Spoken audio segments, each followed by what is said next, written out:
friends, so I'm working on a cosplay from K-pop Demon Hunters. It's Sunset Dragon's design of Derpy, the super adorable tiger, so I'm just going to show you how I made the tail. First, I made a pattern. I've made big tails before, so I just kind of went off of my fursuit's tail and I just kind of went from there. I just drew the outline in pencil and then I drew the markings that I'll be adding. I made sure to annotate all of the markings so I knew which markings were dark blue, light blue, and white. I make sure to mark the fur direction and registration marks when making the patterns. For tails, the fur direction will typically go towards the tip, so I made sure to point all of the arrows towards the tip. Registration marks are marks that help you line up the pattern, by the way, in case you didn't know that. I just use little lines, and that just helps me line up the pattern, make sure everything's nice and straight, because Lord knows I'm not. Next, I cut out each piece of the pattern. I separate them by color, and then I pull out all of my fur. I get my fur from BigZ Fabric, definitely my fave place for fur. I used shaggy electric blue, navy blue, and white. You can also get like color cards with the different lengths and stuff, so I highly recommend getting one of those so you can kind of get an idea of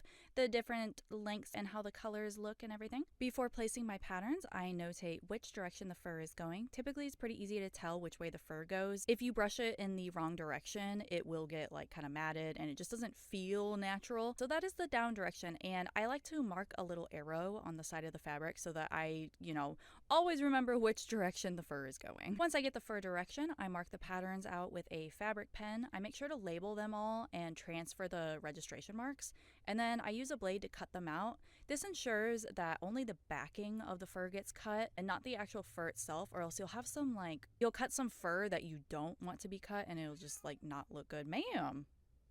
Hi. I do this with all of the colors. Make sure you flip your pattern or you'll have two of the same side, and honestly sometimes it can be really difficult to even tell which one is like the left side, which one's the right side. So make sure you flip your patterns, because I didn't film this, but I did fuck up and I didn't flip my patterns and I messed up. Anyway, it just know that mess ups do happen. Make sure you are keeping track of which side is which. Make sure you flip your patterns. Yeah, Nell agrees. She says flip your damn patterns. Once it's all cut out, I lay them out to make sure I did everything correct, which I didn't in the first place. I don't know how I missed that. I fucked up. It's okay though. And then I get to hand sewing. This whole tail was hand sewn.